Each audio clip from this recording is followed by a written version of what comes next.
Hello my dear friends, लेकर आ गया हूँ आपके लिए शो पार्ट 2 की एक्सप्लेनेशन। अगर आपने अभी तक पार्ट 1 नहीं देखा तो पहले आप उसे जाकर देखो, आपको यह समझने में आसानी होगी।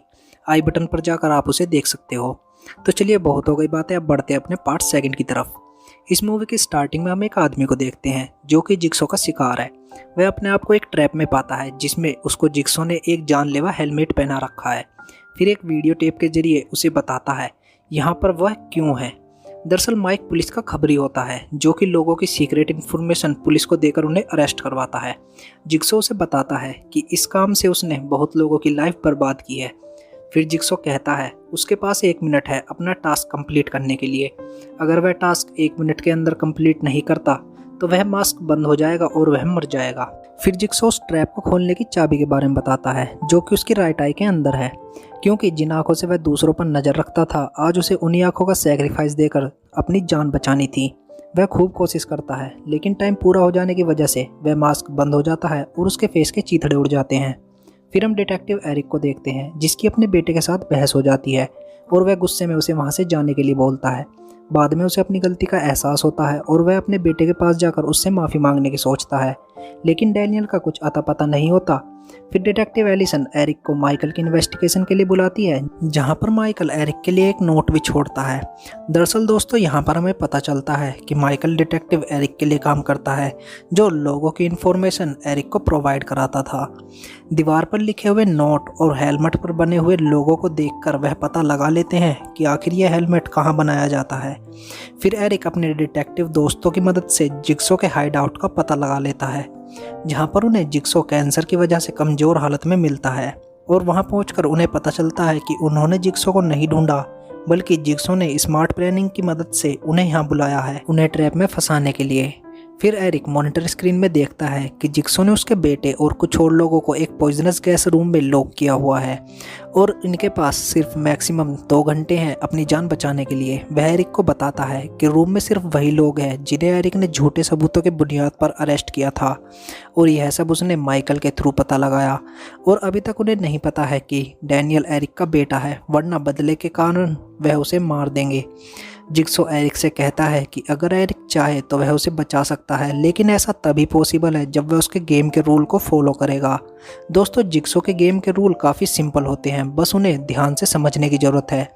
एरिक उससे जब अकेले में बात कर रहा होता है तो उसे पता चलता है कि जिक्सो को उसके बारे में काफ़ी कुछ पता है।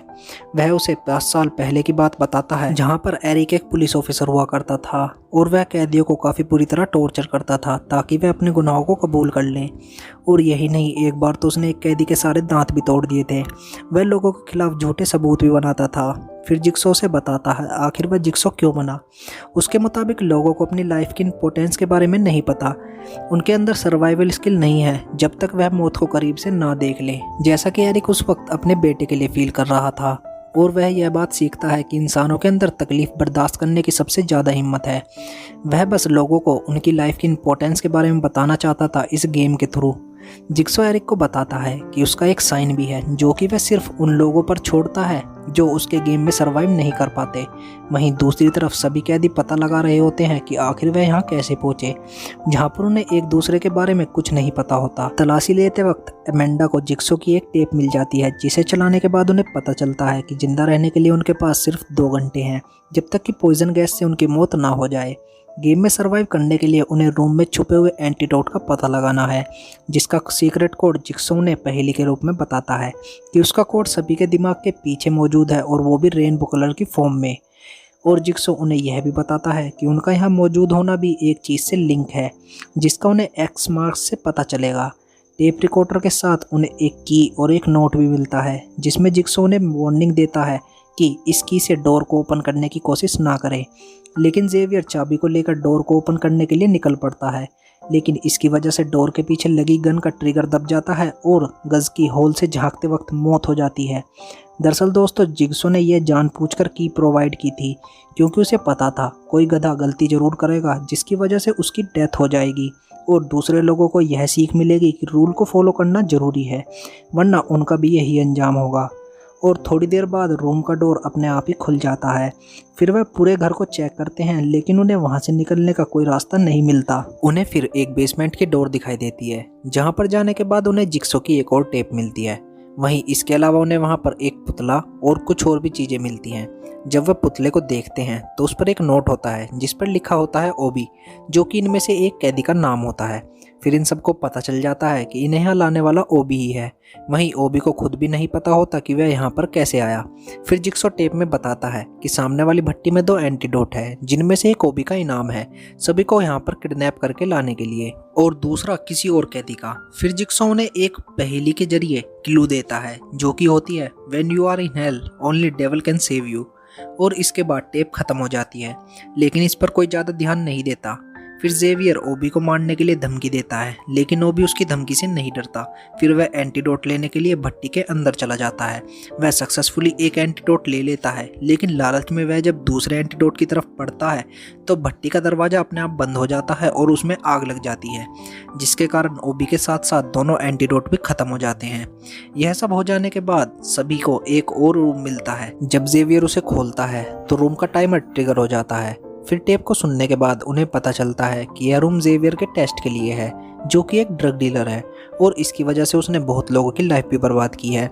जिक्सो के इस टेस्ट में जेवियर को एक निडल से भरे गड्ढे में कूदकर उस रूम की चाबी ढूंढनी है जिसमें एंटीडोट है।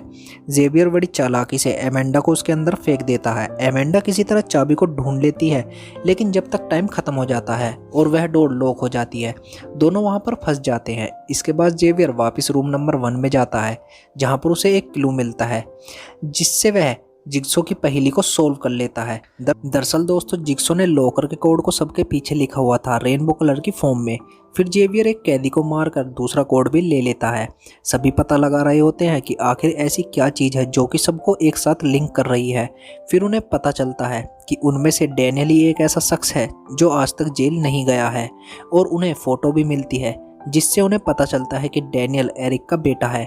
फिर जेवियर उसे ढूंढने के लिए निकल पड़ता है। वहीं एडिसन को एक और रूम मिलता है जहां पर गिलास के अंदर एक एंटीडोट रखा था।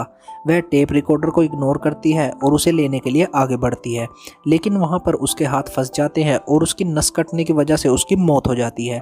दोस्तों, अगर एडिसन टेप को सुन लेती तो शायद उसे उस गिलास की चाबी मिल जाती और वह बच जाती। तभी उसकी चीखें सुनकर वहां पर जेवियर आ जाता है और वह उसका कोड भी लेकर उसे मरने के लिए छोड़ देता है। वहीं पॉइजन गैस की वजह से एक लड़की की डेथ हो जाती है। इधर जेवियर सबके कोड कलेक्ट कर लेता है और डैनियल का कोड लेने के लिए वह उसे ढूंढता है। वहीं एरिक अपने बेटे को खतरे में देखकर होश खो बैठता है और जिक्सो को मारकर उससे लोकेशन के बारे में पूछता है। जिक्सो उसे एग्जैक्ट लोकेशन पर ले जाने के लिए एग्री हो जाता है, लेकिन वह शर्त रखता है कि वो अकेला ही जाएगा।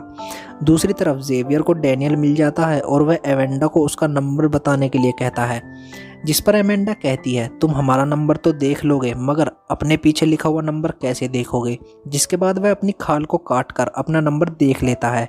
फिर हाथापाई के दौरान जेवियर की डैनियल के हाथों डेथ हो जाती है। इधर एरिक जिक्सो की बताई लोकेशन पर पहुंच जाता है और दूसरी तरफ फोर्स टीम भी वहां पर पहुंच जाती है, लेकिन वो लोग वीडियो मॉनिटर पर किसी को नहीं देख सकते थे और कोई विक्टिम भी वहां पर नजर नहीं आ रहा था।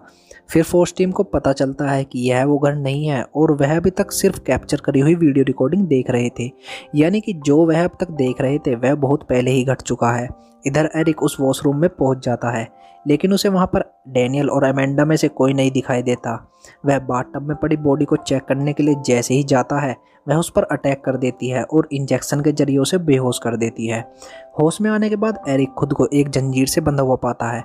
वह टेप को सुनता है, जिसके बाद राज खुलता है कि यहाँ पर जिक्सो के अलावा एक और मास्टरमाइंड है।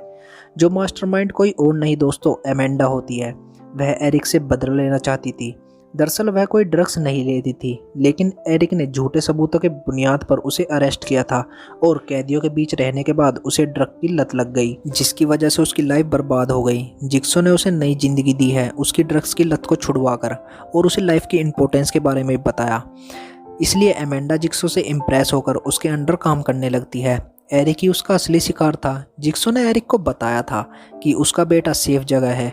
एरिक को शिकार बनाने के लिए ही एमेंडा कैदियों में शामिल हुई थी। फिर एमेंडा एरिक को गेम ओवर बोलकर वहां से चली जाती है और जिक्सो की स्माइल के साथ यह मूवी यहीं पर एंड हो जाती है। तो दोस्तों आपको ये वीडियो कैसी लगी हमें कमेंट सेक्शन में बताना ना भूलें। और ये था इसका पार्ट सेकंड। अगर आपने अभी तक पार्ट फर्स्ट नहीं देखा है और आपने डायरेक्ट पार्ट सेकंड देखा है तो टेंशन लेने की कोई बात नहीं है। आई बटन में जाकर आप पहले पार्ट फर्स्ट भी देख सकते हो और पार्ट 3 मैं इसका कल अपलोड करूँगा। तो चैनल को सब्सक्राइब कर लो और अगर वीडियो आपको अच्छी लगी हो तो इसे लाइक ज़रूर कर दें। मिलते हैं आपसे अपनी अगली वीडियो में, तब तक के लिए जय हिंद, वंदे मातरम।